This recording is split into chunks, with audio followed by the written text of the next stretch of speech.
I just got called out to a fire in California, so I'm just calling to let you guys know. 8 firefighters are presumed dead after a helicopter crash in Northern California.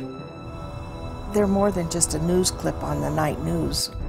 It was a tragedy that was never supposed to happen, but of course it did. Last week, 14 women and men, members of America's most elite corps of firefighters, died in battle. These are real people with real lives who go all summer without being involved in their vacations or their children's birthdays. They miss so much doing this work.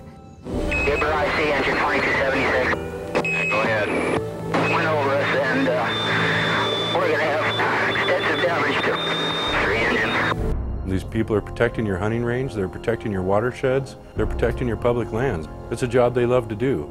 It's about the scariest thing I ever did. I mean, we had fire blowing over the top of the truck. Fire, we're talking big fire. Sometimes they realize the dangers that are out there, and sometimes they don't. Get out! Get out! RTO, everyone, now! And it just happens in a split second. It goes from doing a good and honest job to now dealing with the rest of your life with an injury or the loss of a wildland firefighter. I don't know how to explain to people of the dangers of fire. I just deal with the aftermath of the danger. Hello, I'm Vicki Miner. I'm the director of the Wildland Firefighter Foundation, and I'm glad to have this opportunity to be with you and give you some information about what we do here. We're located here in Boise, Idaho, across from the National Interagency Fire Center. We take care of fallen and injured wildland firefighters and their families in their darkest hours. We have a wall of honor of pictures dedicated to those brave young individuals hanging on our walls in our offices. Most people would be very surprised to learn about individual wildland firefighters who have been injured and lost their lives in the line of duty. We know that there's a family financial burdens when people die. We know that those homes get staggered. We know that people go into an emotional stroke when somebody comes and knocks on the door and tells them their kid's not coming home, when they tell them he's dead. We know about those strokes, and we know how to help those families back through those strokes, and it takes a long time. We have people employed here who can hold a broken heart and let it still beat. I think people are forever changed when they bury a spouse or a child, even if that child's 35 years old. So this foundation started out of a need. This foundation has been built on the backs of volunteers. It took a lot of years to get it to where we are now, but we eventually had to have a basket to put it in. We have a very small staff here, a few paid employees, and we have computers and printers now to put it all in. The foundation is a nonprofit 501c3 organization whose mission is to honor past, present, and future wildland firefighters by helping maintain and grow the national monument currently located at the National Interagency Fire Center in Boise, Idaho. We educate the public about wildland fires. We promote excellence in safety and firefighting. We provide and operate funds here that help fallen and injured wildland firefighters and their families. And as most of you probably don't know, when a firefighter is killed in the line of duty, their checks are stopped for 2 to 3 months. That family has no money to make their house payments, car payments, and support their children until benefits start to come in. They told me that all of the monies, his paychecks, anything that would be coming in would be put on hold for 2 months at least, and that I wouldn't have any money coming in. Of course, your first thought is, oh, how am I going to make the house payment? How am I going to feed the kids? How am I going to pay bills? And that's when they told me about the Wildland Firefighter Foundation. I'm Guy Pence, and I'm a relatively new employee out here at the Wildland Firefighters Foundation. I worked 40 years for the Forest Service, and in the last 15 years I was a fire staff officer on the Boise National Forest. And when I retired a few months ago, I was offered the opportunity to come out here and work a few days a week. And I thought after all of those years of working with wildland firefighters, I could certainly give a little time back. I believe in the work they do. I've worked closely with the foundation as I've watched them help the injured and hurt wildland firefighters, and as I've watched them work very closely with the families of those who have lost a wildland firefighter.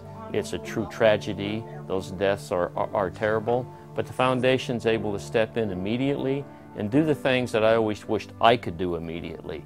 Such things as provide transportation for the surviving family members, provide motel rooms for them, and even provide some financial assistance until they understand everything that's going to happen down the road. What the foundation does, if we have somebody that's killed or injured out there, the foundation will immediately get on the phone. We'll start bringing families in across the country. A lot of times we have families on scene before there's even a liaison in place. That's how fast we work. We can show there in person, we can rent cars, we can feed these families while they're at the sites, at the hospital, stuff that the agencies want to do but they can't.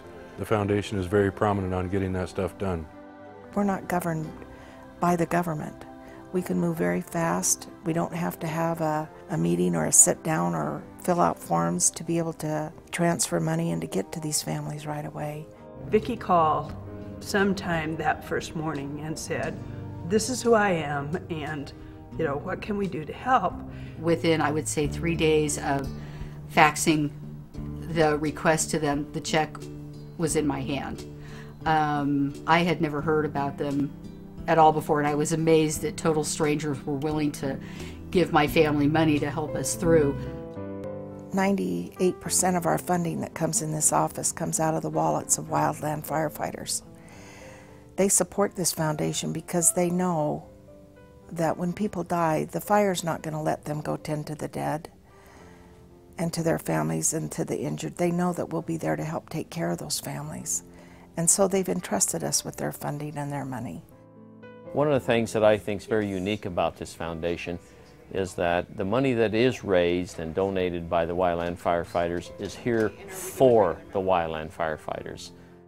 We had a man come up with this idea of the 52 Club. And he came up with, would you give a buddy $1? Well, sure you would. $1 a week for 52 weeks, an annual donation of $52, you can become a member of the 52 Club. What you get is a patch, pin, and a helmet sticker. But what you really get is to know when things go bad out there, we're going to be there to help take care of those families and those firefighters. The injured, the burned ones, the critical, we're going to be there.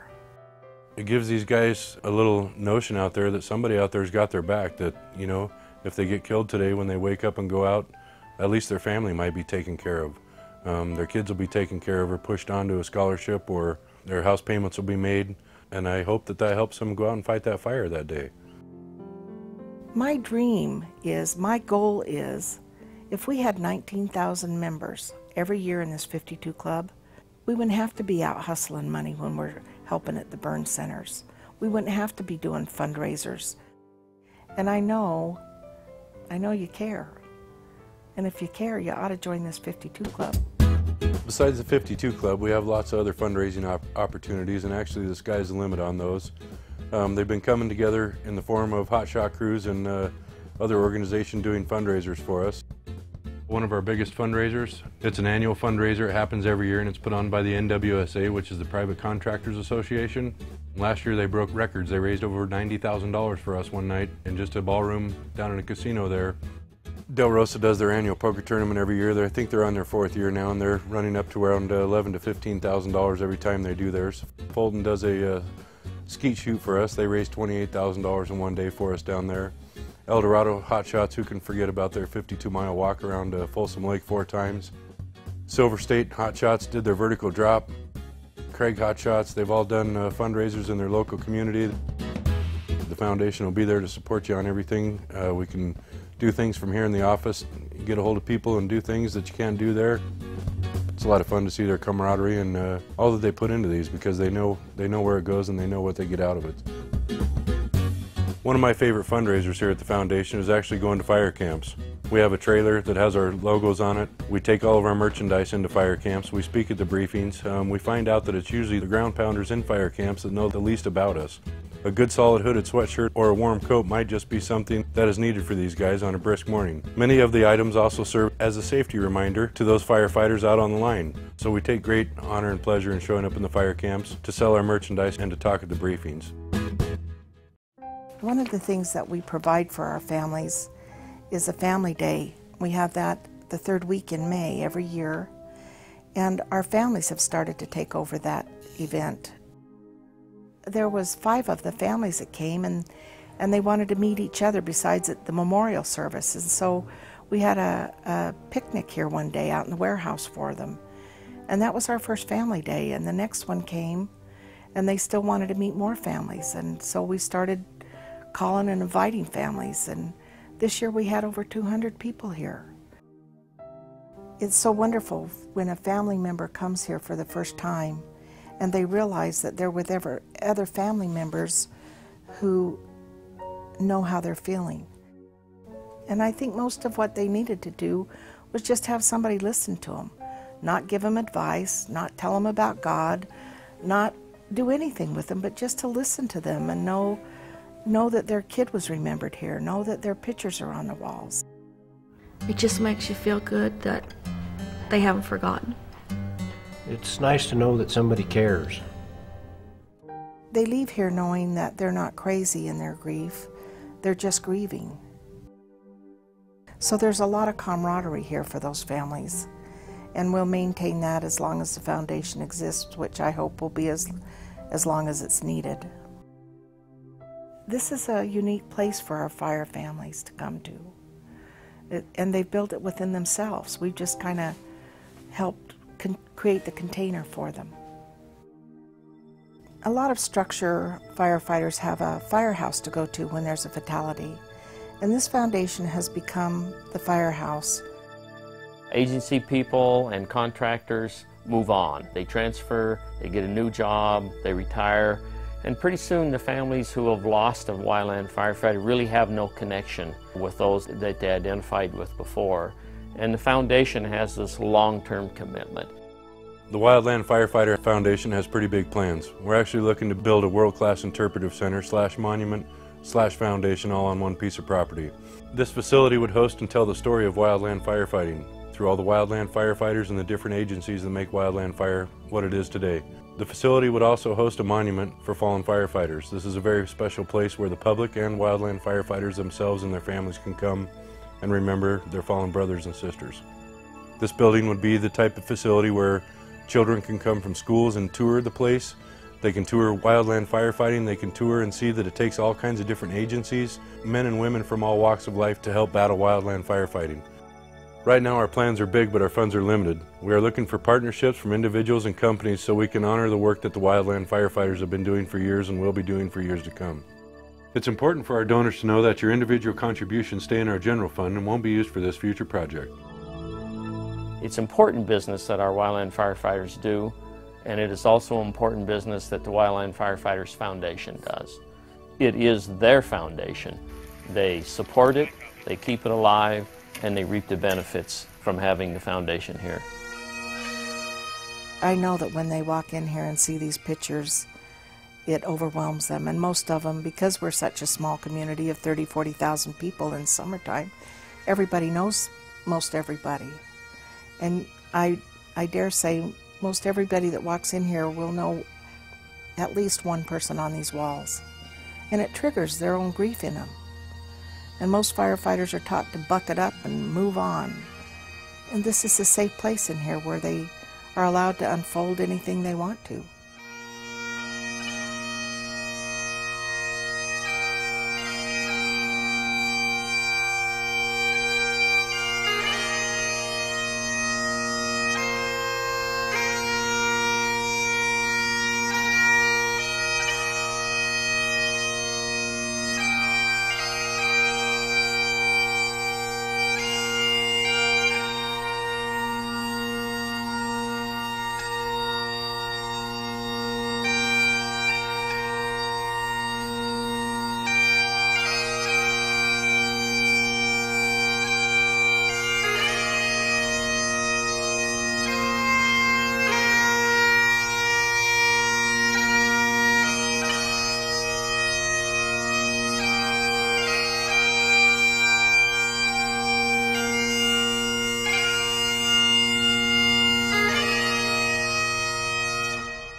It's been a pleasure to be here with you today. I'd like you all to become familiar with the foundation and to be a part of it. It's your community's foundation. We'd like you to come by the office. We'd like to hear from you. We'd like to get to know you.